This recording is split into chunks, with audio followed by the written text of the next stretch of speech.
Hello সুপ্রিয় অষ্টম শ্রেণীর শিক্ষার্থী বন্ধুরা, তোমাদের প্রত্যেককে তোমাদের প্রিয় চ্যানেল লাভ ফর নলেজের পক্ষ থেকে জানাচ্ছি সুস্বাগতম। তো সুপ্রিয় বন্ধুরা, আমি তোমাদের সঙ্গে শুভজিৎ স্যার আজকে আলোচনা করব তোমাদের অষ্টম শ্রেণীর ভূগোলের যে প্রথম অধ্যায় রয়েছে অর্থাৎ পৃথিবীর অন্দরমহল, সেই পৃথিবীর অন্দরমহল থেকে অতি গুরুত্বপূর্ণ কতগুলো প্রশ্ন উত্তর নিয়ে। তো চলো বন্ধুরা, শুরু করছি আজকের আলোচনা। আজকের আলোচনার প্রথম প্রশ্ন তোমরা দেখতে পাচ্ছ, বলা হয়েছে পৃথিবীর ব্যাসার্ধ কত। তাহলে পৃথিবীর ব্যাসার্ধ হচ্ছে 6370 কিমি। মোস্ট ভিভিআই একটি প্রশ্ন। পৃথিবীর ব্যাসার্ধ হচ্ছে 6370 কিমি। পরের প্রশ্ন, পৃথিবীর গভীরতম সোনার খনিটির নাম কি? উত্তর হবে দক্ষিণ আফ্রিকার রবিনসন দ্বীপ। এটি হচ্ছে পৃথিবীর গভীরতম সোনার খনি। পরের প্রশ্ন, পৃথিবী পৃষ্ঠের গড় তাপমাত্রা কত? তাহলে উত্তর হবে 15 ডিগ্রি সেন্টিগ্রেড। পৃথিবী পৃষ্ঠের গড় তাপমাত্রা হচ্ছে 15 ডিগ্রি সেন্টিগ্রেড। পরের প্রশ্ন খুব ইম্পর্টেন্ট একটি প্রশ্ন, পৃথিবীর অভ্যন্তরে প্রতি 33 কিমি গভীরতায় কত ডিগ্রি করে তাপমাত্রা বাড়ে? তাহলে উত্তর হবে 1 ডিগ্রি সেন্টিগ্রেড করে তাপমাত্রা কী হবে? বাড়ে। পৃথিবীর গভীরতম গর্ত কোথায় অবস্থিত? উত্তর হবে রাশিয়ার কোলা উপদ্বীপে অবস্থিত। আর রাশিয়ার কোলা উপদ্বীপে অবস্থিত 12 কিমি গভীর গর্তটি হচ্ছে পৃথিবীর গভীরতম গর্ত, কৃত্রিম গর্ত। ঠিক আছে, তাহলে পৃথিবীর গভীরতম কৃত্রিম, এখানে কৃত্রিম শব্দটা যোগ করা অবশ্যই প্রয়োজন ছিল। আমি এখানে কৃত্রিম শব্দটা যোগ করে দিচ্ছি। ঠিক আছে, ওকে। তাহলে পৃথিবীর গভীরতম গর্ত বা কৃত্রিম গর্ত কোথায় অবস্থিত? রাশিয়ার কোলা উপদ্বীপে অবস্থিত। ম্যাগমা কাকে বলে?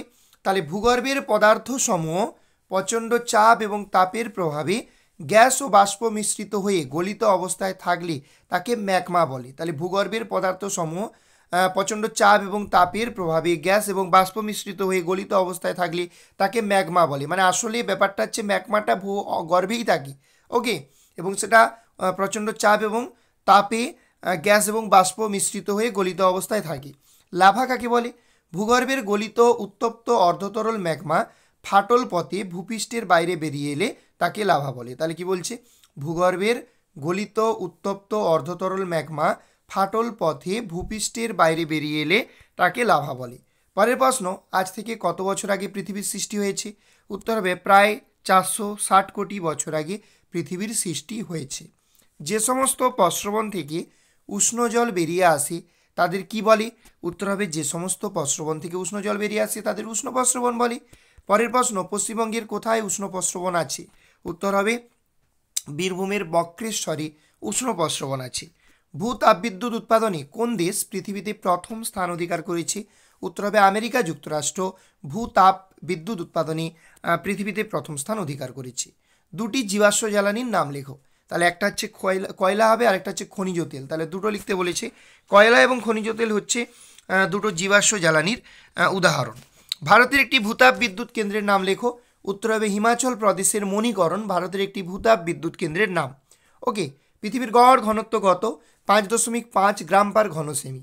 এটি হচ্ছে পৃথিবীর গড় ঘনত্ব। ভূপৃষ্ঠের গড় ঘনত্ব কত? 2.6 থেকে 3.3 গ্রাম পার ঘন সেমি। এটা হচ্ছে ভূপৃষ্ঠের গড় ঘনত্ব। আধুনিক যুগে কিভাবে পৃথিবীর অভ্যন্তরীণ সম্পর্কে তথ্য সংগ্রহ করা হয়? তাহলে উত্তর কী হবে?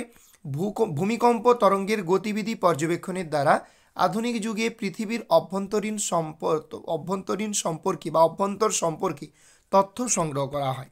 পদার্থের ঘনত্ব বলতে কি বোঝো?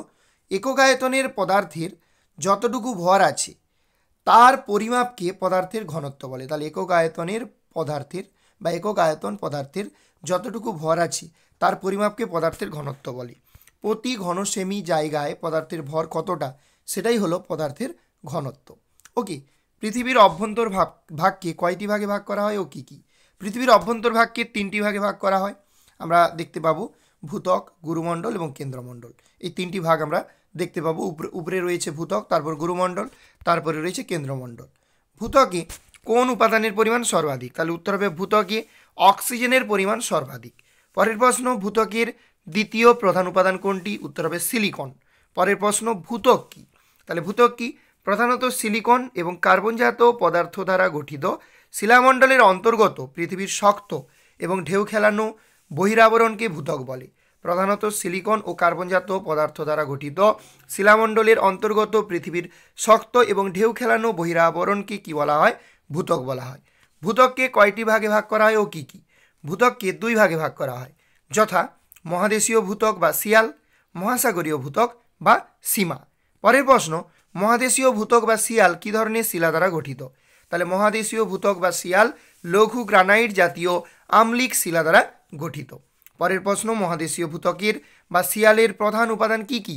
তাহলে শিয়াল CSIC মানে সিলিকন, আর AL মানে অ্যালুমিনিয়াম। তাহলে মহাদেশীয় ভূত্বক বা শিয়ালের প্রধান উপাদান কি কি? একটা হচ্ছে সিলিকন, একটা হচ্ছে অ্যালুমিনিয়াম। মহাদেশীয় ভূত্বকের গড় গভীরতা কত? উত্তর হবে প্রায় 60 কিমি। মহাদেশীয় ভূত্বকের গড় গভীরতা প্রায় 60 কিমি। মহাসাগরীয় ভূত্বক বা সীমা কী ধরনের শিলা দ্বারা গঠিত? তাহলে উত্তর হবে ব্যাসল্ট জাতীয় ক্ষারকীয় শিলা দ্বারা গঠিত মহাসাগরীয় ভূত্বক বা সীমা। মহাসাগরীয় ভূত্বক বা সীমার প্রধান উপাদান কি কি? উত্তর হবে সীমার প্রধান উপাদান SI মানে সিলিকন, আর MG যেটা মা মানে হচ্ছে ম্যাগনেসিয়াম। তাহলে মহাসাগরীয় ভূত্বক বা সীমার প্রধান উপাদান হচ্ছে সিলিকন এবং ম্যাগনেসিয়াম। মহাসাগরীয় ভূত্বক বা সীমার গড় গভীরতা কত? উত্তর হবে প্রায় 5 কিমি। পরের প্রশ্ন, শিয়াল এবং সীমার মধ্যবর্তী বিযুক্তি রেখার নাম কি? উত্তর হবে কনরাড বিযুক্তি রেখা। শিয়াল এবং সীমার মাঝে রয়েছে কনরাড বিযুক্তি রেখা। পরের প্রশ্ন, ভূত্বক এবং গুরুমণ্ডলের মাঝে কোন বিযুক্তি রেখা অবস্থিত? উত্তর হবে মোহরভিষিক বিযুক্তি রেখা অবস্থিত। তো সুপ্রিয় বন্ধুরা, এই ছিল আজকের আলোচনা। আজকের আলোচনাতে তোমাদের সঙ্গে মোস্ট ইম্পর্টেন্ট 30টি প্রশ্নোত্তর আলোচনা করলাম। তো সুপ্রিয় বন্ধুরা, এই চ্যাপ্টার থেকে আরও প্রশ্ন উত্তর আমরা খুব শীঘ্রই পরবর্তী ভিডিওতে তোমাদের সঙ্গে আলোচনা করব। তো কেমন লাগলো তোমাদের ভিডিওটি অবশ্যই কমেন্ট সেকশানে কমেন্ট করে তোমাদের মন্তব্য মতামত আমাদের সঙ্গে শেয়ার করো এবং আমাদের চ্যানেলের সঙ্গে যুক্ত হয়ে যাও। এরকম ধরনের ভিডিও আরও পাওয়ার জন্য আমাদের চ্যানেলটি সাবস্ক্রাইব করার মধ্য দিয়ে। দেখা হচ্ছে পরবর্তী ভিডিওতে। সবাই ভালো থেকো, সুস্থ থেকো। জয় হিন্দ, জয় ভারত।